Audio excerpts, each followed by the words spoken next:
Snapshots, a series by Tom Spoken. Episode 1, War, River, Lonely. The river had been there a long time.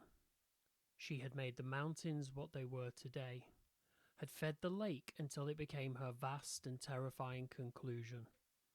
Depths none but a mother could understand. Span so great, one could argue it was the sea. She knew the seas as a vague memory, from letters written to her in rain clouds, which in turn served as sustenance. The glaciers nourished her too, and though they became her, she could not know them as she knew the lake, for theirs was a life frozen in form and in time. Before the lake, she had known the earth, and with him birthed many children of bark and leaf, flower and fruit. For the longest of times, her body freezing and thawing again and again, these were the only children at her sides. She knew, in her course, there would soon be others. She tasted their beginnings in words sent from the oceans, sure that they would brave the earth beside her soon enough. They came small at first, then larger, children of scales and shell, some abiding within her, others along her banks. She fed them all the same, fed them from her body, and in turn they fed on one another. The river bore witness to their consumption, as one incapable of understanding. All she knew was that they must. Some she consumed herself, though she did so without purpose. In her there was no intent, no malice, no goodness, save the ability to sustain. Merely her children would on occasion cross her, and find themselves lacking in the presence of such force. All this meant was more children could be fed through their gift and her grandchildren in the depths of the lake. In time came children of fur and claw, timid things, careful to come to her only when and where no child of scales could be found. Soon the scaled offspring were gone forever, and in their absence the river froze long unto her bed. Only in this time could she truly know the glaciers, and they sang together many nights in their melody of cracks and creaks. As she thawed, her song with her ancestors ended, and she turned once more to her children. Many of wood, fur, and claw remained, from her heights in the mountains all the way down to her end in the lake. So this was as she froze and thawed 1,000 times over. Until one day new children came, lesser children. They were of fur, but it came in patches, atop their heads and some on their faces. They stood upright, but could never reach the heights of her scaled children of old. Regardless, the river fed them, though she claimed some of them too. Now one could be forgiven for seeing intent in the river's course, for she claimed more of them than she ever claimed of scale, of shell, of fur, and of claw. The river would neither confess this nor deny. Many freezes and thaws came and went, while the lesser children lived with her in relative peace. They fed in the ways of her other children, just enough and never more.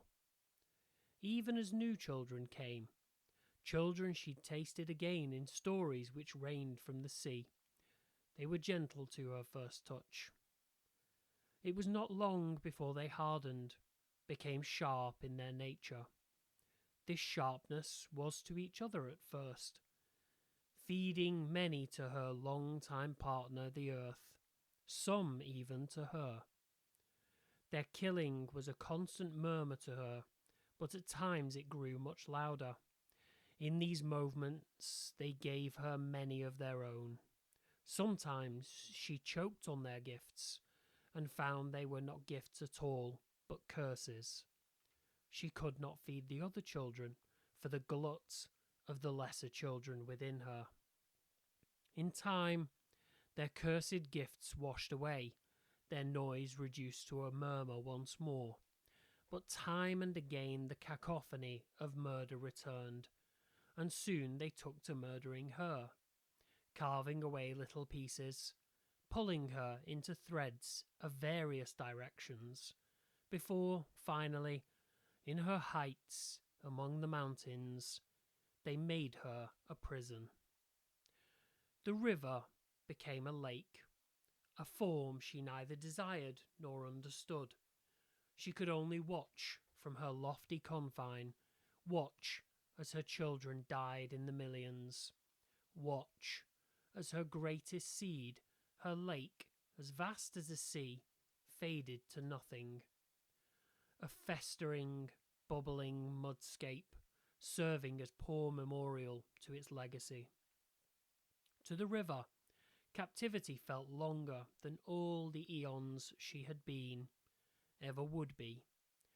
This was not the fate she had foreseen when first she trickled into the universe, not the ending she expected as she carved the mountains, made her lake, now long forgotten by the lesser children. Her only comfort now was the children of fur and claw that came to her bloated, unnatural form. She fed them as best she could, but the lesser children scared them away, or worse, killed them without the dignity of then feeding. Their corpses left to the sun and to the wind. Letters from the sea brought only more sorrow, telling tales in acid of the vicious deeds the lesser children wrought on the earth, waters and air alike. Soon the children of fur and claw were gone, then too the scaled children.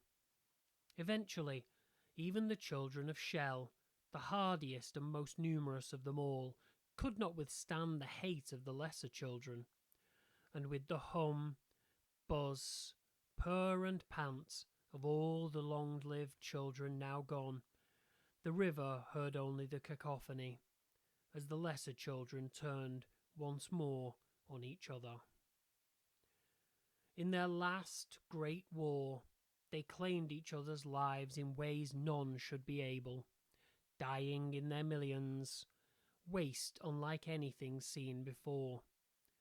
The river found cold comfort in being blind to much of the horror, party only to the afterword of bitter raindrops falling into her depths. The lesser children made one final great claim on one another, and then it was done. The cacophony of pain ended in a flash that lit up her waters for an age. The river grew cold in her prison, a lasting, cursed gift of the lesser children, and as in days almost forgotten, she froze once more. The coolness she felt, almost as deep as her sadness. For after all this time no glacier remained to join her in song. Her voice called out a mad and mournful tune, the only sound in a lonely, broken world. In solitude, her song became loud and angry. She grew with the straining cracks of her frozen form. She shifted with the groaning creaks of her mass, until finally she wept for all the life lost, small tears gleaming in the light of a new day. A new day. A day in which the sun shone for the first time after an eternal night, and the river's tears grew in number.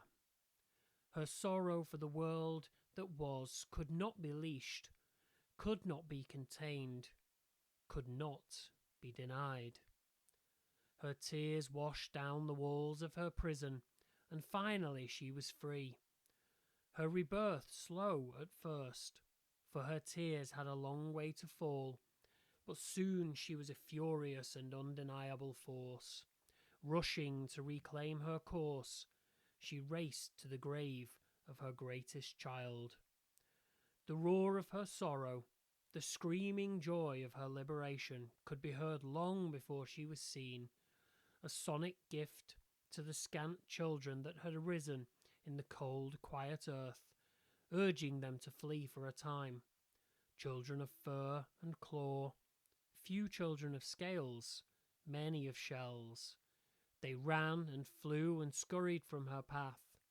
They were quick to return, though, knowing the river would again be the welcoming mother they had known. Arriving finally at the site of her lake's loss, the lasting sorrow she had carried so long poured out onto the hallowed ground.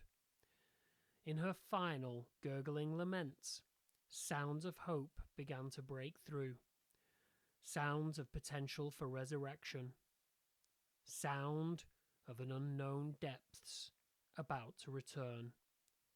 Depths only a mother could revive in a world soon to thaw.